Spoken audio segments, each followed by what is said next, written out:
Bobby Valentino. Thanks for staying. It's revealed here, and I'm speaking to young star David Accam. A youngster who was born actually at the shores of Nungwa and started playing there, and now is a Black Stars player. David, you're welcome. Let's go back to before I come to the teams who are chasing you now. Let's go back to England. I understand Academy Nike organized something, and Arsene Wenger was there. Tell us about it. How was it? Yeah, there was a competition for players, professional players released by Premier League clubs, and Nike took the opportunity to organize this competition for the players, and I was part of the players, and I got selected by Arsene Wenger to join the Nike Academy. Wow, Arsene Wenger. Yeah. You came into contact with that sensational coach? Yeah, I met him, and during the Nike Academy we even played against Arsenal, Gang, Inter Milan, and you were selected? Yeah, it was a great experience.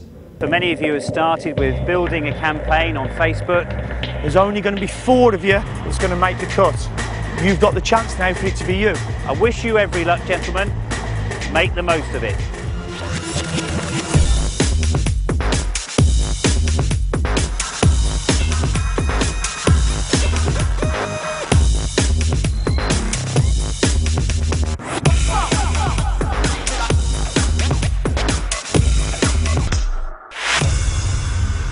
We've done all our bits, right, it's now down to you lot.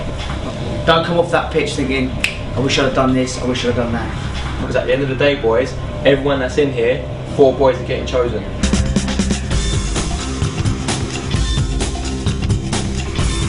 It is a test of his desire.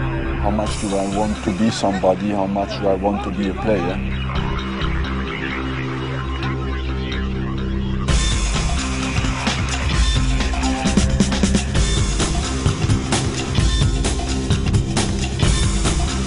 Our first selection to go forward from the UK finals for the chance, pt2 Accam, Peter Wedgworth, Toby Ajala, Toby Amokiodo.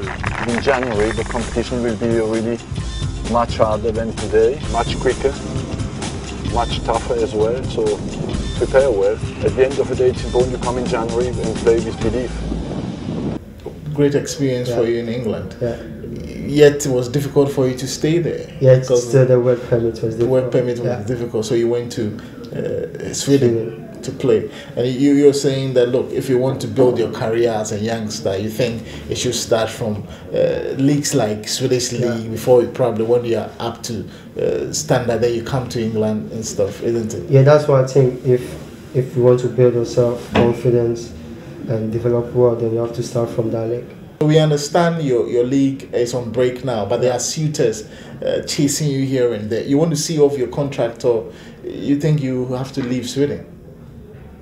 For now, I don't want to decide anything, and I have to respect my club and the contract I have. So if they decide to sell me, then fine, I'll move on. If not, then I have to respect the contract I have with them. Why are you saying that? If you have interest, sometimes players do play a part in decision making. Yeah, but I don't want to push through so that there will be conflict between me and the club, and that's about respect. So you have a contract, so you have to respect it no matter what. You were recently called to the Black Stars against Sudan, where we won here. You could not make the cut for the final team, but you were part of those who were called. How was it for you as a youngster? Yes, it's my dream to play for the Black Stars, and not only me, every footballer's dream. And when I had a call, I was over the moon to come and play for the national team. Wouldn't it be tough for you? You think you still have a chance to play because your position is in contention? We have the likes of Asamoah and co there. You think you can match up and get position to play in the Black Stars? I would say Asamoah is one of the best strikers we have in Ghana, and I know I'm different from him, but anytime I get a chance, I can prove myself to the whole country that I'm good enough. Are you an out-and-out striker, or what is it for you? Because you said you play a lot of positions up front. Tell us exactly what you're comfortable with. I think I'm an attacking midfielder who plays like both wings, but also I can play behind the striker or the main striker. How do you see the Black Stars? We're playing the qualifiers for the World Cup. We have to win all our matches and beat Zambia very well. You think we have a chance of qualifying as a member of the Black Stars? Yeah, you can tell from the players. Like, I talk to them sometimes, and we have some good players in the team. Most of the players play in abroad, and they're doing really well week in and week out. And in our group, we can beat any team in this group, so I know we can qualify to the World Cup. You know you can qualify, yeah, but it's not going to be easy. Yeah, it's not going to be easy, but we have the best players in our group, and if they continue doing what they do best, then we should qualify. How you've watched our league locally for some time now? What would you say? Because I'm taking you a player. What would you say about the Ghana league currently? I would say the players are doing their best to play well, but the facilities and stuff is not too good. But we have really some good players in the league. You can Mahatma Otu and the likes of other players, but they're doing really well. So you have to like, how do you say, congratulate them for doing their best, but they're not having the best of facilities and other stuff. Most players play here before they move out. You did not have the opportunity to play in any of our leagues, apart from playing the courts. Have you any regret for not playing here before going, or you think you're okay with how things stand up for you? Yeah, I'm okay with how things stood up for me. And I don't want to go back and say I regret anything. No, I didn't regret not playing the Premier League. You didn't regret not playing? No, I didn't. Because I think it will make you more competitive when you go out there. You show that you are from Ghana because of the standard of our league. It says competitive enough. When you go there, it shows in your league you play. That's why I'm asking this question. It would have been more competitive for me, but for what I've been through and what I've set my mind, I think I'm more competitive enough than I'm really competitive to compete with anyone in this one. You sure you're comfortable with how it started for you? Yeah, I am comfortable. Tell us about what is there for David Accam. What are you looking out for in life? Is it football? Is it education?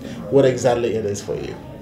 For now, I'm a professional footballer, so I have to concentrate on my football, try to improve myself and a chance to play in the bigger league.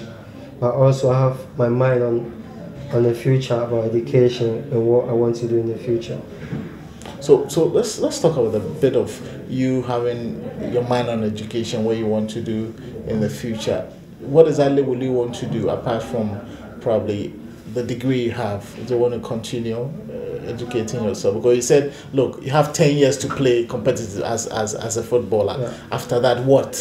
So what exactly is it for you? Will you continue schooling, or think you set up a business somewhere? Yeah, that's the question I asked myself after football once, and still haven't finished answering those questions. A long answer. So, but I have in mind that I still want to work in the sports industry. Okay. Not only football, other discipline like athletics and hockey and stuff. So, for now, I haven't taken a decision that I want to do this or that, but I want to continue working in the sports industry. How has your parent supported you in the decision you've made now? How have they supported you? To be fair, they didn't really force me to do this or that, because I can see other parents, they try to impose what they want their children to do. But for me, I had a good, I won't say good parent, but responsible parents who allow me to make most of my decisions, and they support me with prayers and other stuff. So the era where parents say, look, don't play football, go to school, you think it's high time parents think about it carefully? Yeah. If there's an opportunity for you to go to school and play football, they should allow you to do that. I would say like parents should allow their kids to make most of their decisions and try and support them, not them making the decisions for them. Cause you know what you can do best, not your parents or anybody. It's you, and you know your body and what you can do. So you have to make the decision yourself. What advice do you have for players who think they can come from the streets, play football alone, and will not even finish SS or even JSS? What advice do you have? You're a good example. That's why I'm staying on that. This is different from the way I go about this show, but because of the education aspect, I'm asking this question because you are an example for our youth. What will you tell them? I would say there's a lot of players who want to be professional. So the difference is you having other aspects like education or other aspects of technical abilities to be on top, and you can't. It's not easy just going to the professional game. You can ask from other players how they went through before they become professional. So you don't know what will happen. Either you turning up to be professional. So what if you never be professional? What is next? Are you gonna end up on the streets or doing working for people or something? How do you see players who have played for the Black Stars before, players who have played professional league before, today when you see them where they even sleep is a problem? What will you say about that?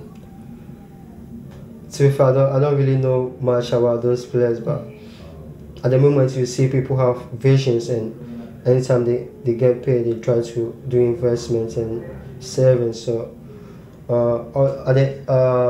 at the past there wasn't those stuff, but now people know more about this investment and savings.